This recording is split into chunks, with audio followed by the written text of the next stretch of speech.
This is a really cool story. It's an incredible discovery. A UNF professor, along with a team of researchers, found an ancient marine reptile fossil, and it dates back to 94 million years. Take a look. This is obviously an artist rendering of that reptile. It's called a mosasaur. The team uncovered pieces of the fossil in Utah. This morning, Dr. Barry Albright is joining us. He was part of the research team that found it. Really exciting stuff here, Doc. It is, absolutely. Tell me about this journey, about what goes on. Obviously, for those of us that follow paleontology, which I've been able to recently because of some stories I've done, Utah is just a hotbed. Absolutely. I started working in Utah back in the late 1990s, prior to moving to Jacksonville. And I was working at the Museum of Northern Arizona in Flagstaff, and I began working with a colleague of mine, Dr. Alan Titus, who's the co-author on this paper, in southern Utah. And we started working in this unit that's exposed in southern Utah called the Tropic Shale. Now, the Tropic Shale represents the muds that were laid down in this vast inland seaway that bisected North America into eastern and western halves. It ran from the Gulf of Mexico all the way through North America up to the Arctic Ocean, separating the country into eastern and western halves. Well, the Tropic Shale represents the muds laid down in that seaway, so we wander around out there in the Tropic Shale looking for the creatures that lived in that seaway and died in that seaway and settled at the bottom and became fossilized. So we've been working out there over 20 years now. So this gives us a lot of insight when it comes to evolution. What have we been able to learn? Well, first of all, there were a few different types of marine creatures that lived in this inland seaway, and they lived in the seaway by that way the same time dinosaurs were living on land.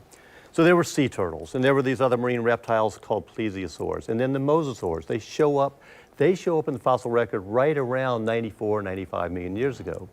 So they're just another they're another example of the big marine reptiles that were fully marine adapted for this environment. They swam in the world's oceans toward the latter part of the age of dinosaurs.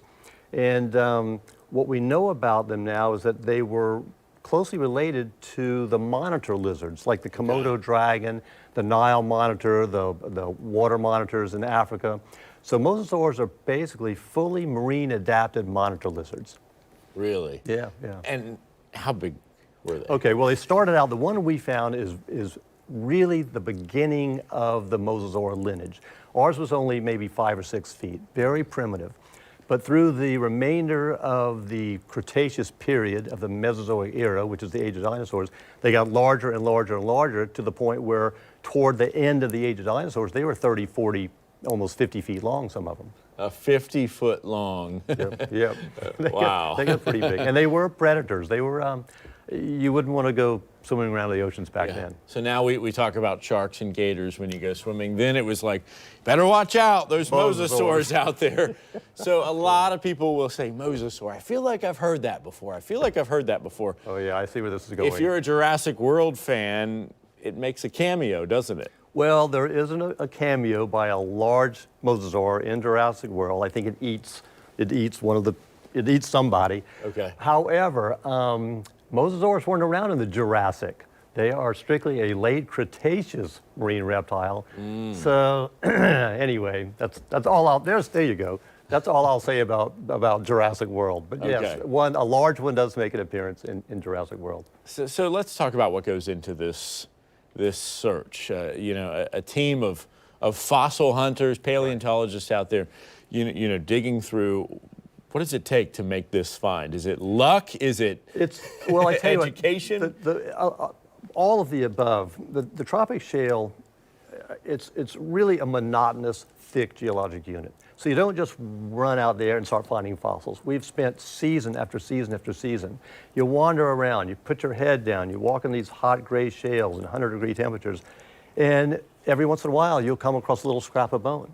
And maybe you dig back a little bit, and that little scrap leads to a little bit more bone, and that leads to a little bit more bone. Sometimes all you find are the scraps, but sometimes you find the specimens just as they're beginning to erode out.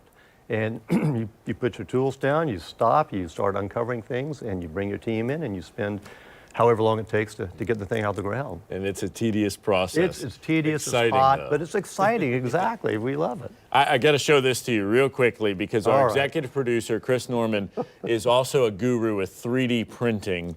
And Not he bad. made this up based on Okay.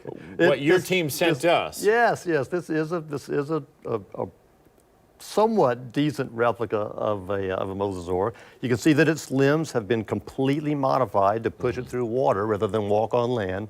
These are derived from, once upon a time, land-dwelling lizards, but they've been completely adapted for life in the ocean. So yeah, this is all right. That's still pretty cool, though. It's He pretty was able cool. to It's make it. pretty cool. Okay, we'll go there. Dr. Albright, thank you so much coming on representing UNF. I hope you and your team continue to make more, let's just say, groundbreaking discoveries. Thanks a lot, Vic. It's been fun. Yeah, absolutely. Very good. We'll see you next time. All right. We'll be right back.